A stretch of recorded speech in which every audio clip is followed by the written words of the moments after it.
जय Hind. RPS India पर आप लोगों का स्वागत है। आज हम लोग पेडोलॉजी का पार्ट 2 देख रहे हैं। इससे पहले पार्ट 1 जो है इस चैनल पे अपलोड कर दिया गया है। पार्ट 1 बहुत ही इंपॉर्टेंट है, उसमें लगभग लगभग 35 क्वेश्चन दिया गया है जो अपने आप में इंपॉर्टेंट है।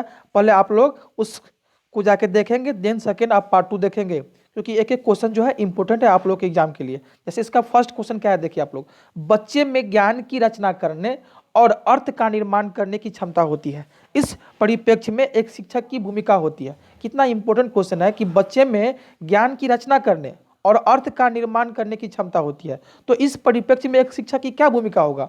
तो जैसे कि ऑप्शन है संप्रेषक और व्याख्याता के रूप में मान लो, सेकेंड है सुगमकर्ता के रूप में, थर्ड है निर्देशक के रूप में, और फोर्थ है तालमेल बैठाने वाला। तो इसका राइट आंसर क्या होगा, सेकेंड होगा, सुगमकर्ता के रूप में। यानी कि शिक्षक जो है सिर्फ रास्ता देते हैं, बाकी काम बच्चा कर लेते हैं। आगे चलेंगे।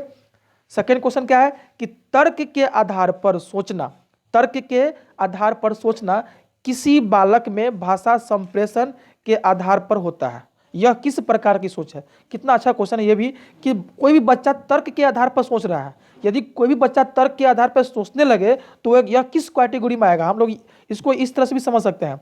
तो इसका फर्स्ट ऑप्शन दिया हुआ है उच्च प्रकार का, और सेकेंड दिया हुआ है निम्न प्रकार का, और थर्ड दिया हुआ है अनुकरण, और फोर्थ दिया हुआ है इनमें सभी। तो ये कौन सा होगा, तो आपका ये हो जाएगा, इसका फर्स्ट ही हो जाएगा आपका, इसका फर्स्ट ही आंसर जो है ये हो जाएगा कि ये बच्चा जो है उच्च प्रकार का होगा। उच्च ही प्रकार के बच्चा जो है कुछ इस तरह से कर सकता है, यानी कि तर्क के आधार पर सोचेगा। क्वेश्चन नंबर थर्ड पे हम लोग चलेंगे। क्वेश्चन नंबर थर्ड में क्या है, बुद्धि के दो कारक सिद्धांत, बुद्धि के दो कारक सिद्धांत का प्रतिपादक किसने किया है। यानी कि बुद्धि के जो दो कारक सिद्धांत है वो किसने किसने दिया है। तो आपका ऑप्शन है स्फीयरमैन ने दिया है, थर्स्टन ने दिया है, गिलफोर्ड ने दिया है, या गेने ने दिया है। तो ये जो है भाई, ये जो है आपका फर्स्ट, इसका फर्स्ट ही आंसर होगा कि स्फीयरमैन जो है बुद्धि के दो कारक सिद्धांत स्फीयरमैन ने दिया था। आगे चलेंगे क्वेश्चन नंबर 4 पे।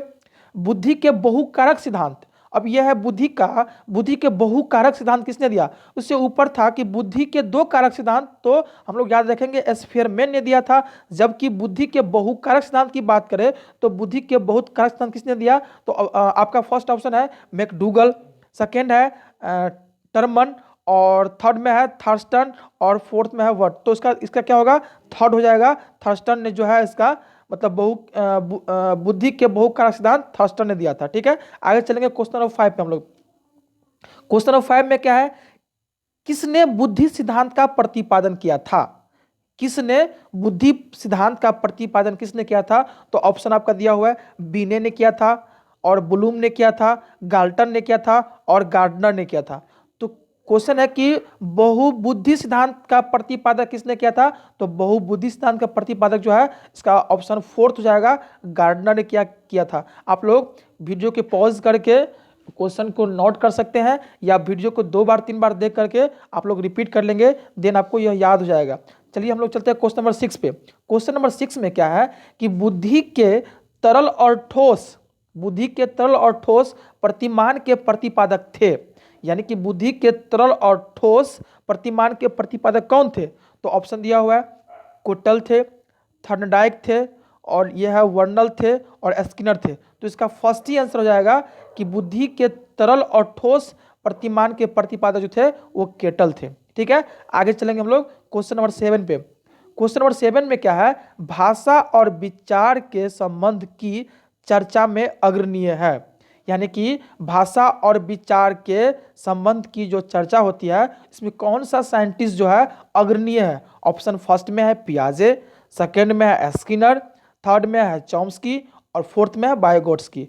तो भाषा से जैसे क्वेश्चन आए और ऑप्शन में लगभग चॉम्स्की मिले तो आंख बंद करके चॉम्स्की मारना है। यानी भाषा और विचार के संबंध की चर्चा जो है चॉम्स्की द्वारा किया गया है। तो इसका राइट आंसर होगा थर्ड नंबर। ठीक है, आप लोग लगा लेंगे थर्ड नंबर। आगे चलेंगे। बच्चों में भाषा सीखने की जन्मजात योग्यता होती है। बच्चों में भाषा सीखने की जन्मजात योग्यता होती है, ऐसा कौन सा साइंटिस्ट ने बोला है कि बच्चों में जो है भाषा सीखने की जन्मजात योग्यता होती है। यह किसने बोला है, तो यह आपका वही स्किनर साहब ने बोले हैं। इसका क्या होगा, स्किनर हो जाएगा, नहीं चॉम्स्की हो जाएगा। इसका क्या होगा, सॉरी, इसका आंसर हो जाएगा आपका चॉम्स्की, यानी कि इसका सेकेंड हो जाएगा। आगे चलेंगे क्वेश्चन में हम लोग 9 पे चलते हैं। 9 में क्या है, बच्चे अपने समाज सांस्कृतिक परिवेश से अर्थ ग्रहण करते हैं। यह किसका विचार है?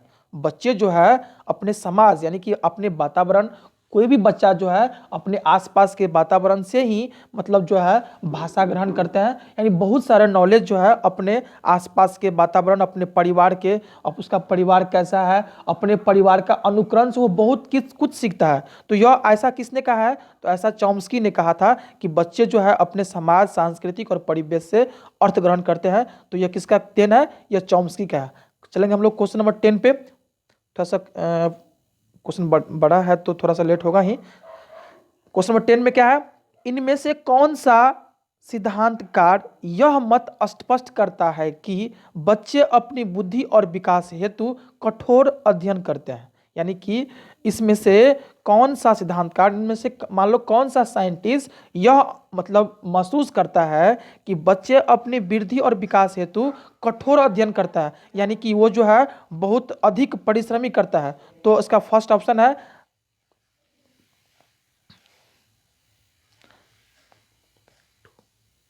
बेंडूरा, सेकेंड है मोस्ले, थर्ड है स्किनर और फोर्थ है पियाजे। तो इसका क्या होगा? मोस्ले जो है इसका आंसर हो जाएगा, सेकेंड नंबर। ठीक है, आगे चलेंगे। मूल प्रवृत्ति का सिद्धांत किसने दिया था? इंपॉर्टेंट है ये, कई बार सीटेट में आपको देखने को मिलेगा। मूल प्रवृत्ति का सिद्धांत किसने दिया है? तो ऑप्शन है मैकडूगल ने, हल ने, स्किनर ने और RS ने। तो ये जो है मैकडूगल जो है वो मूल प्रवृत्ति का सिद्धांत दिया था। ठीक है, आगे चलेंगे क्वेश्चन नंबर 12 पे। मनोविश्लेषण का सिद्धांत किसने दिया था? तो मनोविश्लेषण का सिद्धांत किसने दिया था? आपका फर्स्ट ऑप्शन है मैकडूगल, सेकेंड ऑप्शन है सिगमंड फ्राइड, थर्ड ऑप्शन है मोस्ले और फोर्थ है पियाजे। तो मनोविश्लेषण का सिद्धांत जो है माय डियर ये दिया था सिगमंड फ्राइड ने दिया था, मनोविश्लेषण का सिद्धांत। आगे चलेंगे क्वेश्चन नंबर 13 पे। निम्न में से कौन सा आंतरिक अभिप्रेरणा है? तो हम बताया था आपको फर्स्ट वीडियो में कि अभिप्रेरणा 2 प्रकार के होता है, एक आंतरिक अभिप्रेरणा, एक बाह्य अभिप्रेरणा। तो यहाँ से क्वेश्चन पूछा है कि इनमें से कौन सा आंतरिक अभिप्रेरणा है? तो आंतरिक अभिप्रेरणा कौन सा होगा? ऑप्शन दिया भूख, प्यास, नींद, प्यार और काम। सेकेंड है रुचि, इच्छा, इसके बाद क्या है अकस्मात, इसके बाद सामाजिक, प्रतिष्ठा, पुरस्कार, और थर्ड में है ये दोनों, और फोर्थ में इनमें से कोई नहीं।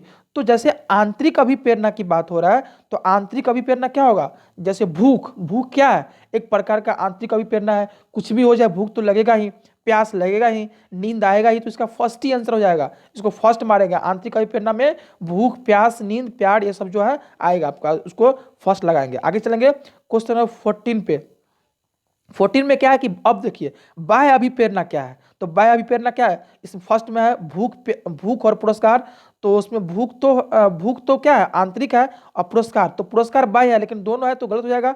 आगे चलेंगे प्यार, तो ये भी नहीं होगा, पुरस्कार हाँ तो थर्ड हो जाएगा, इसका जो है थर्ड लगाएंगे। यानी कि बाह्य अभिप्रेरणा क्या है? तो पुरस्कार जो है एक प्रकार का बाह्य अभिप्रेरणा है। ठीक है ना, यानी कि बाह्य अभिप्रेरणा क्या होता है कि बच्चे को पुरस्कार देंगे तो बच्चे क्या कहता है अधिक पढ़ेंगे, उसको मोटिवेट करेंगे कि हम तुमको ये देंगे, टॉफी देंगे वगैरह वगैरह। तो ये जो है बाह्य अभिप्रेरणा के अंतर्गत आएगा। आगे चलेंगे क्वेश्चन नंबर 15 में क्या है, किस सिद्धांत में मन या मस्तिष्क का विश्लेषण किया जाता है? किस सिद्धांत में मन या मस्तिष्क का विश्लेषण किया जाता है? आपका दिया हुआ आंतरिक अभिप्रेरणा, मनोविश्लेषण, अभिप्रेरणा और बेंडूरा। तो इसका क्या होगा? इसका सेकेंड नंबर हो जाएगा, मनोविश्लेषण सिद्धांत में जो है मस्तिष्क का विश्लेषण किया जाता है, सेकेंड होगा। ठीक है, आगे चलेंगे क्वेश्चन नंबर 16। क्वेश्चन नंबर 16 में क्या है कि फ्राइड ने व्यक्तिगत को कितने भागों में बांटा है? तो फ्राइड जो है व्यक्तित्व को 3 भागों में बांटा है। कौन सा? ईड था ना, इसमें 3 भाग में बांटा था, सुपर ईग इस पर से, तो इसका सेकेंड ऑप्शन होगा, तीन पार्ट में बांटा गया है। ठीक है, आगे चलेंगे क्वेश्चन नंबर 17।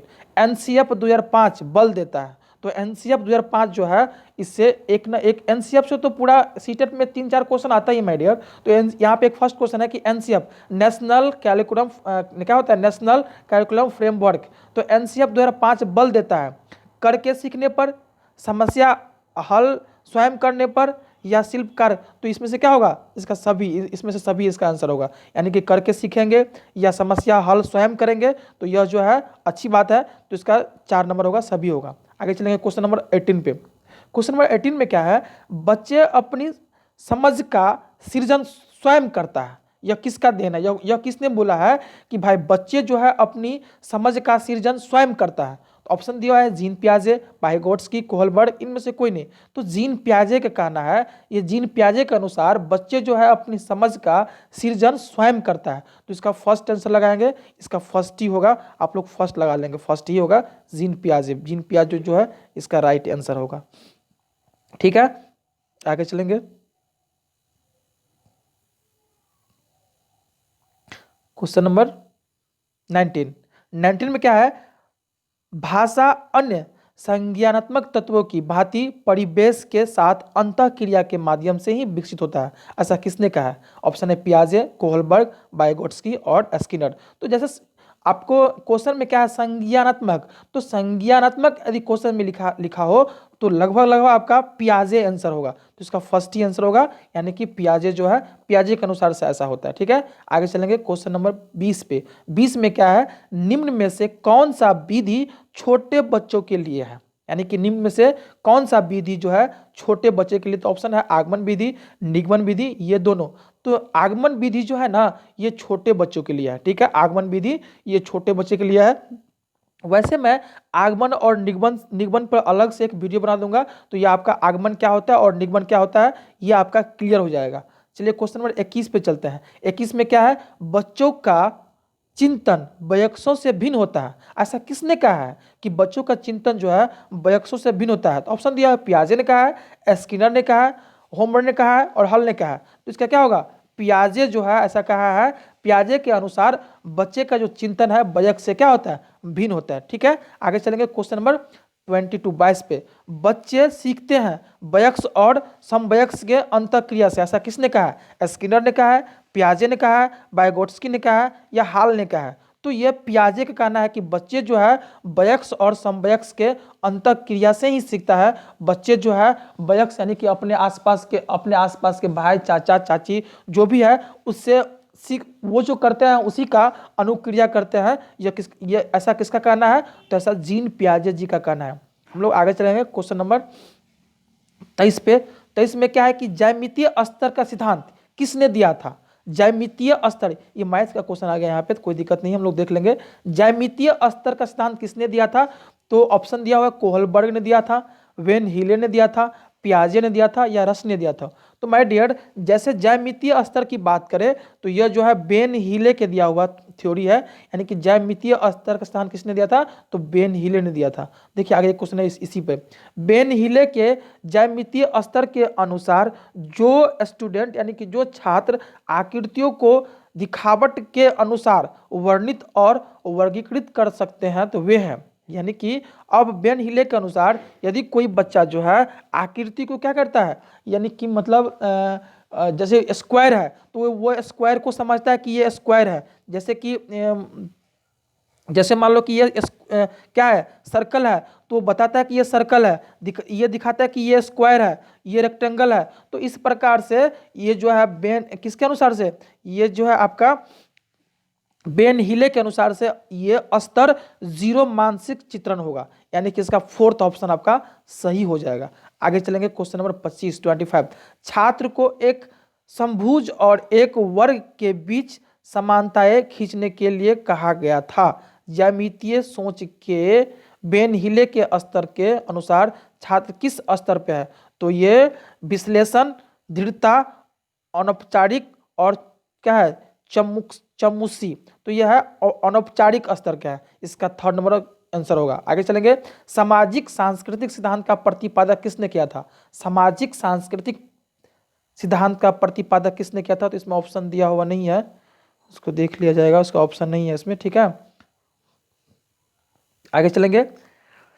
विकास की प्रक्रिया कभी समाप्त नहीं होती है, यह विचार जुड़ा हुआ है निरंतरता से, एकीकरण से, परस्पर से, ये सभी। तो नियंत्रणता से, यानी कि वो विकास की प्रक्रिया जो है नियंत्रण चलता रहता है, तो उसका फर्स्ट ही आंसर हो जाएगा। ठीक है, आगे चलेंगे क्वेश्चन नंबर 28। वह चरण जिसमें कोई बच्चा तार्किक रूप से वस्तुओं और घटनाओं के बारे में सोचना शुरू करता है, यानी कि वह कौन सा चरण है जिसमें बच्चा जो है किसी घटना के बारे में तार्किक रूप से सोचने लगता है? तो यह जो है 7 से 11 वर्ष के, यानी कि इसका सेकेंड ऑप्शन हो जाएगा। ठीक है, आगे चलेंगे। क्वेश्चन नंबर 29, वह चरण जिसमें कोई बच्चा तार्किक रूप से वस्तुओं और घटनाओं के बारे में अमूर्त रूप से सोचने लगता है। यानी कि अमूर्त रूप क्या, कि बच्चे के मन में कल्पना आ गया कि अच्छा ये जो है ऐसा होगा, मंगल ग्रह जो है इस तरह से होगा, ये जो है फुटबॉल गोल होता है। यानी कि वो जो मतलब अमूर्त, अमूर्त मीन्स का जो वो देखा नहीं है पर उसको सोच रहा है, तो यह कौन सा मतलब चरण होगा, कौन सा अवस्था होगा, तो ये जो है भाई ये 11 से ऊपर यानी कि औपचारिक अवस्था होता है। औपचारिक अवस्था होता है 11 से ऊपर, ठीक है, ये पियाजे के अनुसार से है। आगे चलेंगे क्वेश्चन नंबर 30। क्वेश्चन नंबर 30 में क्या है, बच्चे सक्रिय रूप से दुनिया की अपनी समस्या का निर्माण करते हैं। क्या है, बच्चे सक्रिय रूप से दुनिया की अपनी समझ का निर्माण करता है। यह कथन किसका है, तो यह कथन ऑप्शन दिया कोहलबर्ग का, स्किनर का, पियाजे का और पावलोव का। तो यह कथन भाई पियाजे का है। पियाजे ही ने बोला था कि बच्चे जो है नन्हे वैज्ञानिक होता है, बच्चे जो है वयस्क का अनुकरण करते हैं, बच्चे जो है दुनिया के बारे में अपने समझ रखता है। तो ये ऐसा कहना किसका है, ऐसा जीन पियाजे का ही कहना है। आगे क्वेश्चन है कि डैश डैश डैश सोच में एक समस्या के रूप में एक बच्चा सॉल्वर बयानों की सच्चाई या संभावना का मूल्यांकन करता है। तो यह कैसा बच्चा होगा, तो वो तार्किक बच्चा होगा, यानी जो तार्किक रूप से लॉजिक रूप से सोचता है वही होगा। इसका डायरेक्ट आंसर क्या होगा, 4 नंबर इसका आंसर होगा। आगे चलेंगे क्वेश्चन नंबर 32 अपसारी सोच के पैटर्न बच्चों की पहचान कराता है। अब अपसारी क्या होता है थोड़ा समझ लो। अपसारी जो होता है ना, जैसे किसी भी समस्या का एक से अधिक हल देना। जैसे मान लो, जैसे हम मान लिए कि 6 हमको आना है, तो कोई बोल रहा है कि 3 2 या 6, ठीक है, और कोई बोल दिया जैसे मान लो क्या 3 तो ये भी 3 कितना होगा 9। तो इस तरह से मतलब कि यदि एक ही आंसर अलग अलग विधि से लाते हैं तो उसे हम लोग बोलते हैं अपसारी सोच, ठीक है। जैसे अपसारी सोच में क्या होता है कि एक ही आंसर को अलग अलग विधि से लाया जा सकता है, उसे हम लोग बोलते हैं अपसारी सोच। तो ये ऑप्शन दिया हुआ है अक्षम, शारीरिक, रचनात्मक और ये सभी। तो क्या कैसा बच्चा होगा, वो बच्चा रचनात्मक होगा जो अलग अलग सोच से आंसर देता होगा। 33 में क्या है, किसके अनुसार विचार पहले आता है जबकि भाषा बाद में। बहुत अच्छा क्वेश्चन है, किसके अनुसार विचार पहले आता है जबकि भाषा बाद में। पियाजे के अनुसार, कोहलबर्ग के अनुसार, पावलोव के अनुसार या हल के अनुसार। तो भाई ये जीन पियाजे जी का देन है। जीन पियाजे के अनुसार, जीन पियाजे का कहना है कि विचार पहले ही आता है, यानी बच्चा जो है पहले ही सोच ले, कुछ ना कुछ भाव उसके मन में पहले ही आता है, लेकिन भाषा क्या होता है बाद में आता है। लेकिन चॉम्स्की कहता नहीं, पहले भाषा आता है, ठीक है। आगे चलेंगे क्वेश्चन नंबर 34 में है, जब बच्चा अपने अनुभवों के अनुसार प्राप्त जानकारी की व्याख्या करने की सोचता है तो उसे कहा जाता है मूर्त सोच, अमूर्त सोच, रचनात्मक सोच, ये सभी। तो इसका होगा मूर्त सोच, यानी कि अनुभव के आधार पर कोई काम करेगा तो वो इस चीज को बहुत नजदीक से देखा होगा, तो इसे हम लोग क्या बोलेंगे, मूर्त सोच। यदि आपको यह वीडियो अच्छा लगे तो आप थर्ड वीडियो का प्रतीक्षा करेंगे। इसको लाइक और शेयर जरूर करेंगे और सब्सक्राइब जरूर कर देंगे। Thank you very much.